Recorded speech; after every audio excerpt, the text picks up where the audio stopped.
Okay, I'm experimenting with trying to videotape myself spinning so that I can share this with people on YouTube and so that people can see what a spinning class might be like or what spinning is like. And I've got a Canadian production wheel here, which is a very nice wheel to spin on. It spins pretty fast because the drive wheel is 31 inches long. And I'm having a little trouble here drawing this fiber out, so I'm going to stop it. And I've got a big clump right about here. See this big clump? Just going to pull that apart a little bit. Sometimes when you get started, you're not really paying attention to what goes on, and that twist just jumps right down in there before you know it. And you don't want to have something quite that thick, especially if you're trying to spin yarn you're going to knit with or weave with. If you're just going to put it in some sort of wall hanging, it really doesn't matter. But I do precise work with my yarn, so I need to stop and correct any problems that I'm having. My two hands are actually working at the same time. I'm not just moving with one of them.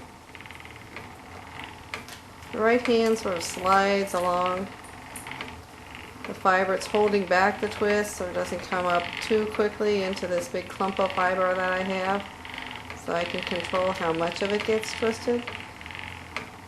But it's also pulling slightly. I will use my fingers to pull from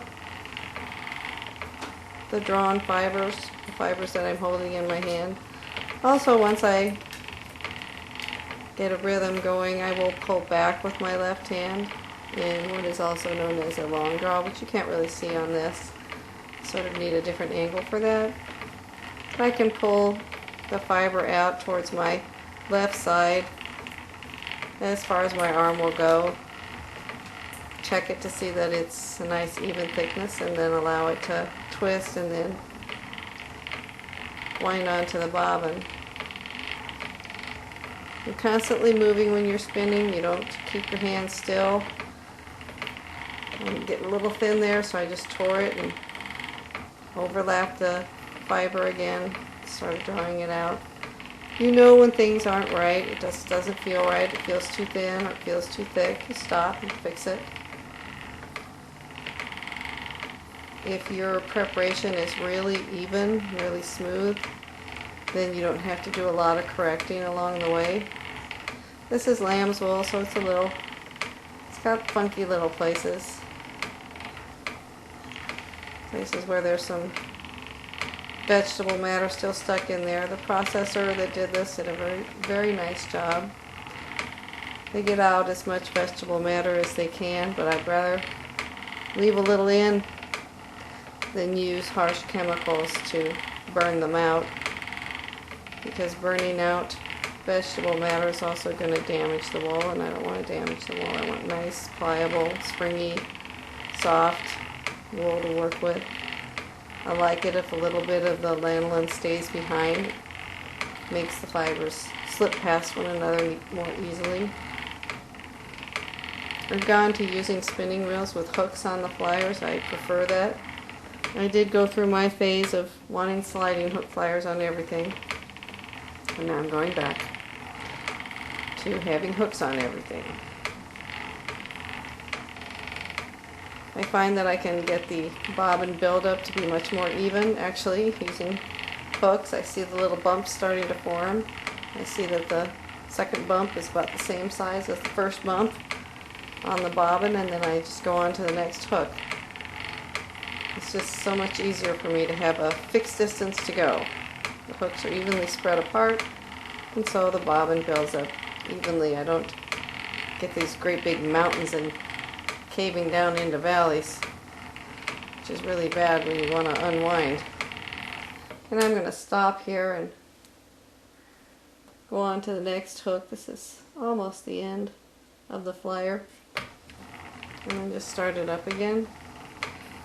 You can see that this wheel has a little bit of a wobble in it.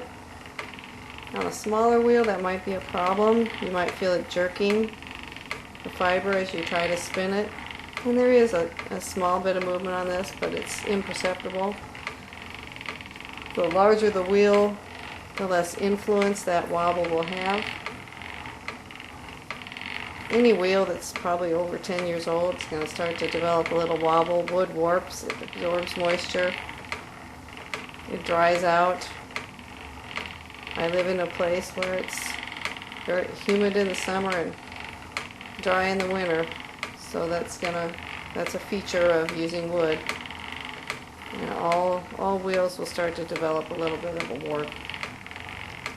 If you don't want to be bothered by it, buy a big wheel. That solves the problem. So hopefully you have an idea of what I do. I hold the fiber very gently in my left hand. I try not to allow too much into the draft zone, but I'm not all that picky about it. I work the two hands together, pulling away from one another. I keep my right hand on the fiber all the time. I never really open up those three fingers all the way. They just keep sliding down. They will pinch and release, but they never let go of the fiber. If I were to open up and let go, that twist would just come screaming down the fiber and in past the draft zone, and then I'd have a great big hairy mess to deal with. And I'm actually a lazy spinner. I don't want to have to deal with messes, so I try to prevent them from happening in the first place. Spinning is the one thing that I am the most patient with. I'm not normally a patient person, but when it comes to yarn and spinning and weaving, I have patience. Most people will tell you that it's relaxing once you learn how to spin. Once you get to this point, you can watch TV, you can listen to music, and just sit here and spin on a quiet day. Your dog's laying on the floor.